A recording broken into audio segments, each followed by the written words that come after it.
So less than an hour ago, Tszyu at now 17-0 with 13 KOs defeated a fighter by the name of Bowen Morgan. He is now 21-2 with 11 KOs. Now it is early, 7:14 a.m. Eastern Standard Time. The card was not televised here in the States, shockingly. It wasn't on ESPN Plus, it wasn't on Fight.tv, it wasn't on the Zone. So I had to actually go through hell and high water to be able to watch this fight in this card, which I did.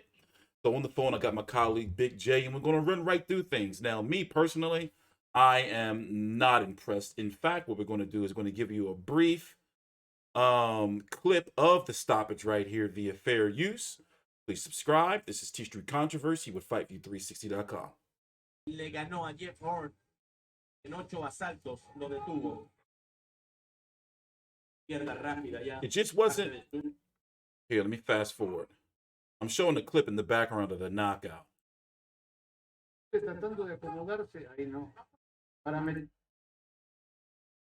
know, basically, this Bowen Morgan is ranked number 15 by the IBF. At 147 pounds, Tszyu is campaigning to be the mandatory for the 154-pound WBO. And now, as announced tonight, the IBF. So, the thing is, you know, it was, I guess, you know, a stay busy fight for Tszyu, but at the same time, it was one of those fights where it's like, okay, this guy shouldn't have been in there, you know, and what does Tszyu gain, you know, from fighting, you know, or beating a guy, you know, like this? Here, let's go to the stoppage now. I mean, as I said, Tszyu is, that was it. You know, 1 minute, 8 seconds of the first round. Tszyu stops Bowen Morgan. So, Big J, your thoughts on the fight? Well, I wasn't impressed. I mean, g'day to you guys. Hope you're all doing all well over there. But the fact of the matter is that Tszyu beat a second-rate, glorified, blown-up welterweight with so much glass in his jaw, he should be a fucking chandelier. So, you know, I'm not impressed one little bit by what I've seen by Tszyu because he met an expectation. He didn't make an achievement. He was expected that he'd blast this guy out of there. I'd said, what, 5-6 rounds? So he got him out there a little bit quicker, right? But so he should. Bowen Morgan never should have been in the ring with this guy in the first place. I mean, you know, this is the third blown-up welterweight Tszyu has fought in a row. I'm not impressed with anything that he's doing at the moment until, you know, he gets a world title around his waist and he defends it for about 5 or 6 fights in a row against top-level competition. Because he's going down the same line that most Aussies go down, and it's not impressed. I'm not impressed at all. And what's that line? That also most Aussies go down is that, look, Mundine. Mundine was a 3-time champion, right? Mm-hmm. Look at his record. He was a 2-time WBA super middleweight, paper champion. He never beat a legitimate champion for a world title. He fought 2 blown-up middleweights in Aquan Ellis and Sam Solomon to earn those titles, and then he fought a bunch of, you know, not high-ranking blokes to defend his belt, and when he took on real fighters like Semnotki and Manny Sankiar and Kessler, he lost. So, and Tszyu is unfortunately he's gonna be a victim of the media's hype because they're saying, you know, how good he is and this, that, you know, and, you know, he's 17-0 and this and that, and it's like, well, yeah, I mean, he's gonna look great when, you know, the level of competition that he's fighting. Well, let me put it in America's perspective for you. This is what it's tonight. The New England Patriots playing a college team. That's the American equivalent. Of course he was going to win. You know, this obviously it was just a stay active fight, and, you know, there's all this COVID and all that, blah, blah, blah, blah, blah. But, you know, he's supposed to be in the shot for the WBO title against either. No, he won't get Teixeira. He'll get Castaño because if Teixeira can't get out of Brazil. Well, actually, news is that the fight is already done, but it hasn't been official yet for February. Practice Teixeira versus Brian Castaño. In fact, I did pull up right here. Here, let me read it to the fans real quick. I pulled it right up here just for that. The first bid. I just looked at. No, don't. One thing I got to say is don't count BoxRec. If it's not that, they don't really count. Like when it comes to making sure things are official, you know, they may be late. But right here, I have the official order from the WBO. the letter from the WBO president in regards to the purse bid in which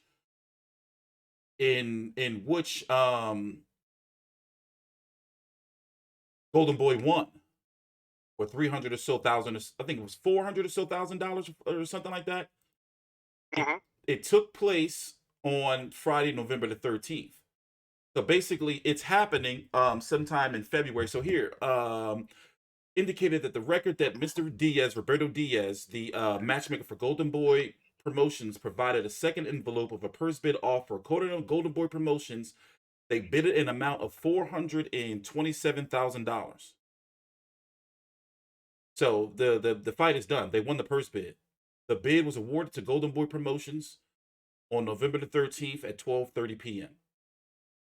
Mm. So there's a lot of commentary on tonight that Trexeria can't get out of Brazil. I thought it was Castagna that had problems, not Trexeria. see that right there.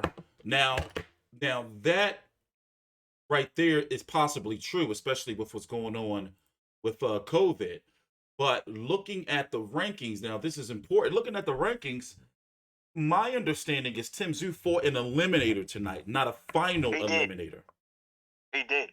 He fought an eliminator. So his next fight is supposed to be him. See, this wasn't a fight to be the mandatory, but yet that word kept floating around this last week. But there's nothing official from the WBO, and I've scraped because as I messaged you the other night, I said I was doing research. So I went to all the WBO social media. I went to the website as I just pulled up there. So my understanding is his next fight is going to be the mandatory for the WBO. Oh, okay. So yeah, well, the way it looks now, Trexeria fights Castagna, and the winner of that fights Tszyu. But if who is it that can't get out of Brazil? Castagna. If he can't, Castagna is Argentinian. Trexeria is from Brazil. And apparently, Trexeria can't get out of Brazil. That's what they were saying on Main Event. So in that case, how would they do that? Well, I guess he would be, because they can't really strip him. They would have to make him. They would have to make an interim champion. Well, that's what they said on the Main Event, that they'll vacate the title, and then Tim will fight Castagna for the vacated title, which I don't see how that's going to happen. But actually, that can happen because they will go to the next in line to not hold up the belt. So basically, Tim can, from my understanding, from what I've researched over the years of covering rankings and everything like that, that can happen. Yeah, well, what I heard was that if Trexeria can't get out of Brazil, Castagna and Tszyu fight for the vacated title, and Trexeria gets the winner of that. That's what they said. I think that's it. That makes sense.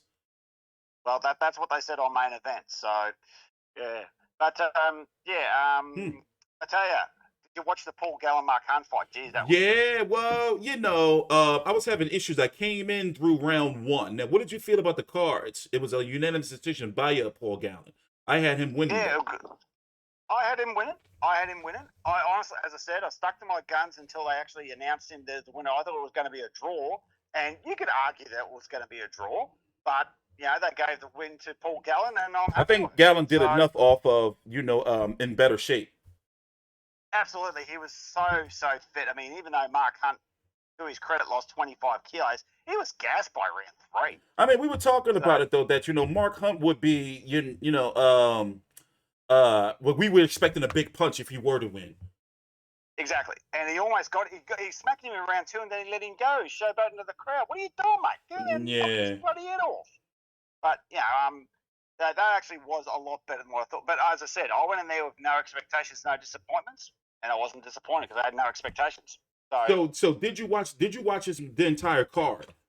I watched everything. I watched the entire everything. So who was the card? See, I'm still pissed and greatly upset that no American or even UK network picked up the fight.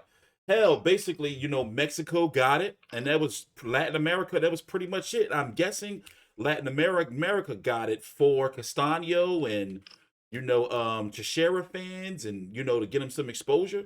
But in America, we couldn't watch the fight. We couldn't even purchase the fight here in the States.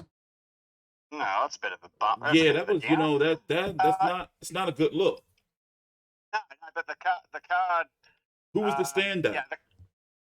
The standout fight was absolutely Dara Folly versus Ty Telford. Now, remember I told you Ty Telford had that fight of the year with Jack Brubaker last year? Okay. This was a carbon copy of that. They beat the fucking shit out of each other. Okay. And it was impressive to the max. Dara Folly got the win. I honestly thought it should have been a draw. But, yeah, Dara Folly actually got knocked into... I'm having a bit of trouble with how can a man get knocked down and almost out? He literally got knocked. The ref had to catch him, right? Because he knocked him through the ropes. Mm-hmm. How can a man get knocked down that badly and still win? But I don't know. But anyway, they got the cards here: 95, 94 Foley, 96, 97 to Telford, and 97, 93 Foley. So majority decision there. So, but it was an absolute cracker of a fight, and if anyone actually gets to watch it, do yourself a favour and go watch it. It was absolutely brilliant. But Ty Telford, yeah, he's not going to have a very long career if he keeps on taking. He just gets punched too much. He really does. He takes too much unnecessary punishment. But yeah, brilliant fight. The shock of the night, surprisingly, was Tyson Landry defeated Luke Jackson. I was actually shocked. Really? Luke Jackson, yeah, he lost. He lost his points. own. No. He already was defeated here in the States. No, he lost again. So wait, I got him up on BoxRec. Tyson 8-3 with 3 KOs. So basically, he lost to a, no disrespect, but a club fighter. No. Tyson Landry beat Luke Jackson. That's what I'm saying. I'm looking at. So yeah. I mean, but looking at Ty Landry, let me see if BoxRec has his amateur background. Not much of an amateur background. So basically, this is a guy the last guy you're supposed to lose to if you're a Luke Jackson. Well,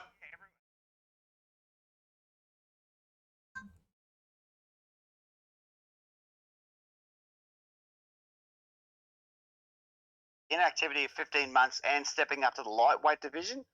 Because, Luke Jackson's a featherweight. So I think that was the problem. Because Luke Jackson had the volume of punches, but he didn't have the power. He didn't have the power to keep moving.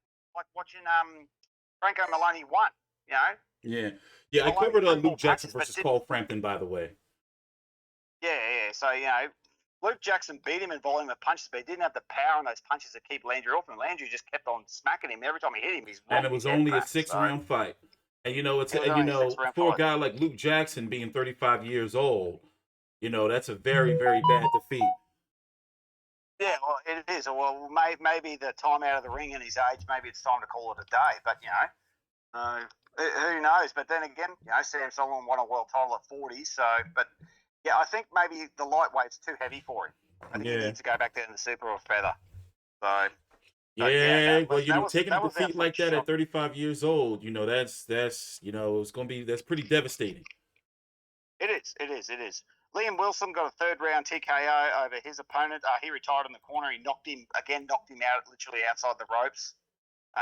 Actually, Liam Wilson went southpaw and he doesn't look good southpaw. He needs to stay orthodox.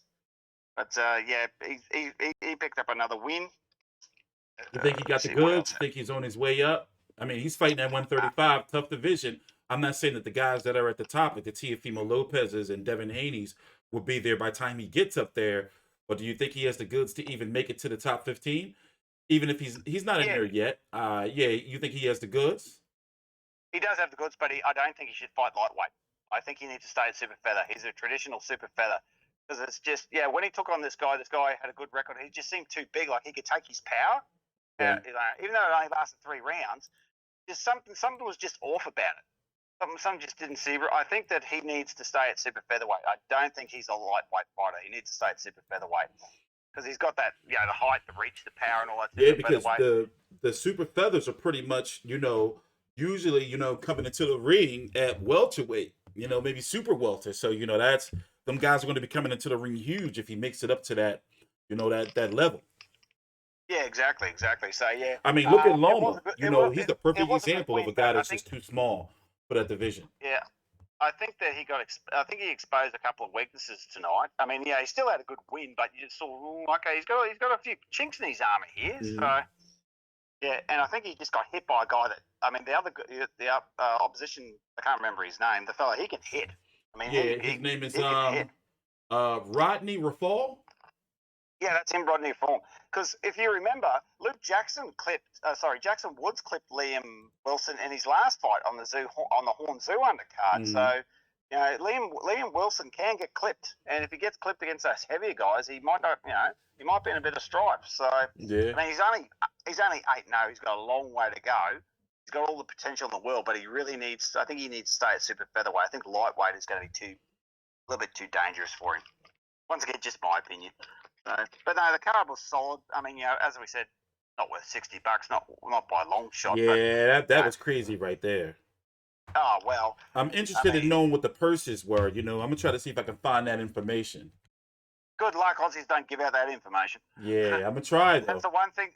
That's the one thing Australians do not tell you is how much they're earning. They'll be like, "That's none of your business, mate." So Yeah, because over here in the States, it has to be declared. In certain states, by the to the athletic commissions. Yeah, I don't know about this country, but I seriously, if you go ask a boxer how much they ask, they'll probably tell you none of your business. No, it's not something that we ask, but it's something that it's available to the media. In regards for gambling and all type of stuff like that. Well, I wouldn't be. Good luck finding it because I'd be interested to know. But because it's because that $60 price tag. One of them 4 fighters took home a lot of money. Who do you think between? I guess it would be Paul Gallen, right? Yeah, Paul Gallen, Mark Hunt, and Tim Tszyu would obviously be making the most money out of those fights. But you would think out of the big three, you would think it would be Paul Gallen who made the most money. See, you could be the main event, but not make the most money. Oh yeah, for sure. As I said, the Star Trek, the selling point for that card was Mark Hunt versus Paul Gallen, and it delivered. It still didn't want a $50 price tag, not by a long shot, but it's still. Yeah, it actually, for once, it actually lived up to its hype. Not like Paul Gallen, Barry Hall last year, which was just a bloody disappointing draw. But yeah, they went there throwing leather. They was trying. Yeah, it actually lived up. It actually felt like it's worth the price of admission. I didn't really, get what he was trying. I mean, he called out Robert Whittaker, Paul Gallen. That is not going to happen. That is the dumbest thing I've ever heard. That is not. And then he had the nerve to say that Robert Whittaker gave me a condescending laugh. No shit, like ha ha ha. Yeah, right. I ain't fighting you, mate. Yeah, right. Yeah. Paul Gallen would have 20 kilos on Robert Whittaker. And then probably still get KO'd. That's the my personal opinion. Robert Whittaker will put him to sleep. Oh yeah, well, just to think when Paul Gallen, because as a Queenslander. And Paul Gallen's a New South Welshman, we don't like each other. Yeah. And just to think when Paul Gallen's actually says something, he goes and says something fucking stupid like that, Paul, you just shot your credibility. Yeah. I looked at him and I was like, come on, bro, for real. You've just beat Mark Hunt. Take it and go home. Don't go challenging Robert Whittaker, who would tie you up in about 35 seconds. Yeah, for real. Bloody.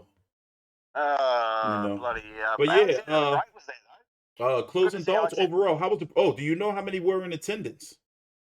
We're gonna have to get that information. I'm guessing by the time the main event rocked around, I'm guessing probably 16 because I saw from the stadiums they did the old WCW trick where you turn the lights off because the crowd's half empty.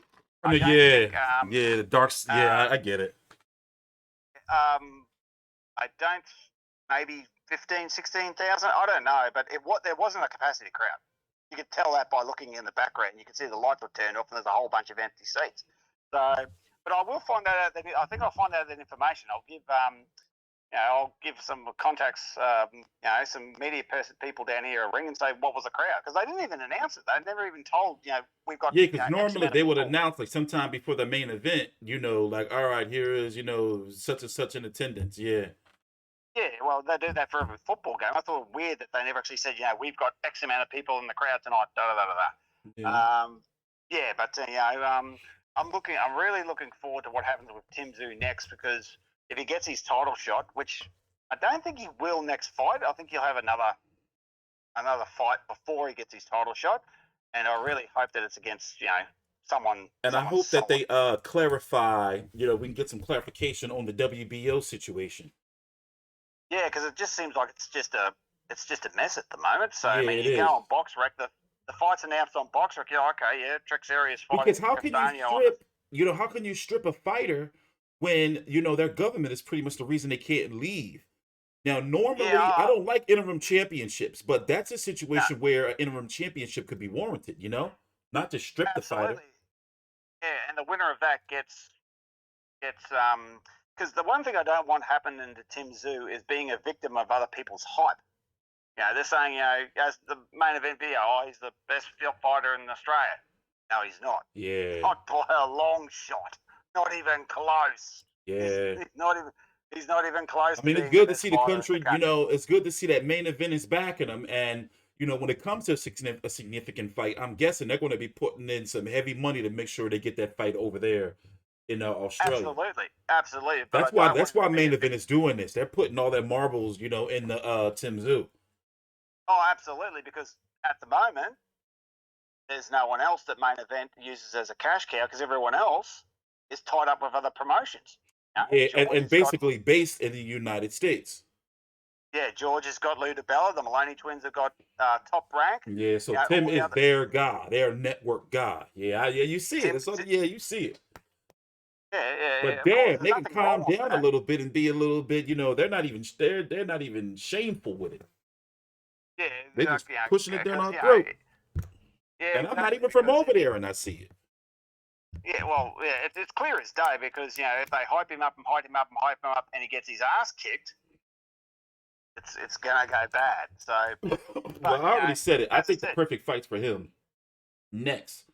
If it's not a title shot, if he gets a title shot, fuck it, go for it. But I think the perfect fights for him, next it would be somebody like a Liam Smith. You remember Liam Smith for Canelo, a Jared Hurd. Yep. Hell, even giving me, there's a guy named Takashi Inoue. He fought Jaime Munguia. Dude is going to make you work.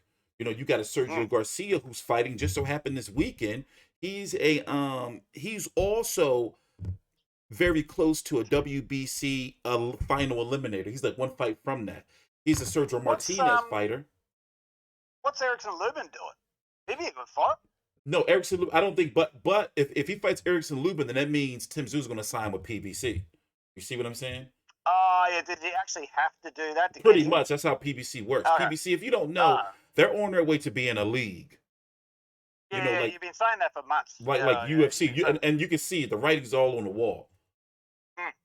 So that's the thing. Like, to fight PBC, you have to be PBC. They're not going to just they don't do. I mean, for crying out loud, they won't even do Spence versus and Spence versus Crawford, and it took them to do like an arm and a leg to do Fury versus Wilder versus Fury. So I wouldn't think it's that. But put it this way, if he was to do a co-promotional deal with PBC, then they have they have pretty much all the 154-pound guys. Like, they are 154. Like, when you look at Jamel Charlo, when you look at Iris Lindy-Lar, when you look at Jared Swift Hurd, Julian J. Rock Williams, they got Dennis Hogan. Even Mick Zarafa has worked with them in the past. He has. Yep. So Sebastian Fendora. So oh, yeah, that tall, lanky, Mexican fella. Yeah, they got Austin Trout. So is he still going? I thought he retired. No, he fought. I covered his last fight. No, he's still fighting. He fought sometime before, like last year, around this time before COVID. Thought he gave it away. Yeah, but it would be good, But I said, they're going. The teams are clearly going down the WBA route, which is fair enough. Clearly. I think the plan is, I'm not speaking for them, but this is probably what they'll do. They'll get the WBA, they'll have a fight, then they'll go after Charlo for a huge unification bout, which is smart business. I mean, you can't. But they can't be greedy though. They can't try to tell Charlo, okay, well, you got to come to Australia. Because Charlo just laugh at him. But then again, I don't know. They might do it though. I don't think PBC would do it. But the money, though, like, depending on how long this COVID situation lasts, and there's crowds over there. Well, exactly. I mean, we're in our summer now, so we've got crowds. We're good to go. I mean, I think that's the thing. I think we've got 5 cases nationwide. That's 5, not 5,000. 5, 1, 2, 3, 4, 5. So Tim Tszyu needs to hope that he gets that title shot next, because Jamel Charlo is after it. And they're going to throw more money at Tim Tszyu. Needs to hope that he gets it next. Tim Tszyu needs to hope that Teixeira versus Castano doesn't happen.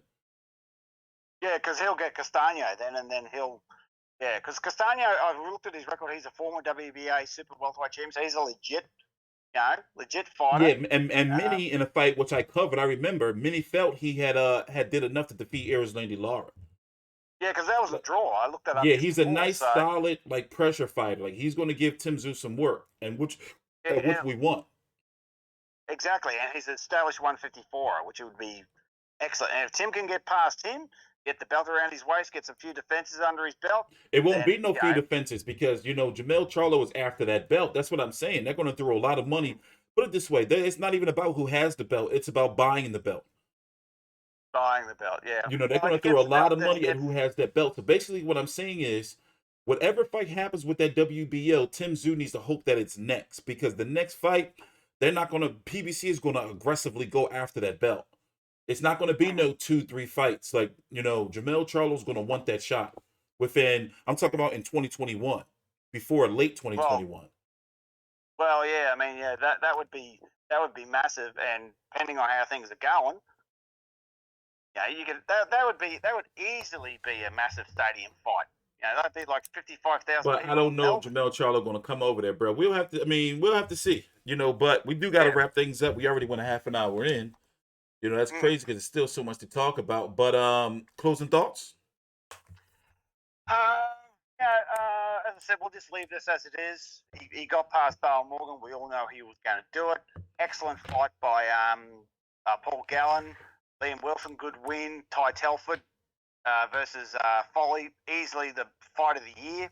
Kudos to those two guys. Thought it was brilliant. Unfortunate for Luke Jackson. Still a solid card. A solid card. Not as good as Horn Tszyu, and I'm talking about the undercard as well. I thought the undercard was a little bit stronger on Horn Tszyu as well. But a decent night. No real disappointments, and we move on to the next thing. And we move on to the next thing in Aussie boxing. There's a press conference coming up on Friday. Yeah, what's that press conference for again? Is that the Mundine fight? Zarafa's next fight. Wow. Well, we're going to be here for that. This is TstreeT Controversy with Fight View 360. Please take a time out right now and take a few seconds to like the video. Follow Old Mate Big J on Twitter at Old Mate Big J. Follow me on Twitter at TstreeT for Life. What'd you say, Big J? I said that's correct. Yeah, Old Mate Big J on Twitter. Yep. And please subscribe, and we'll see you during the Mixer Rapper versus Who press conference. Wait and see. Announcements coming on Friday.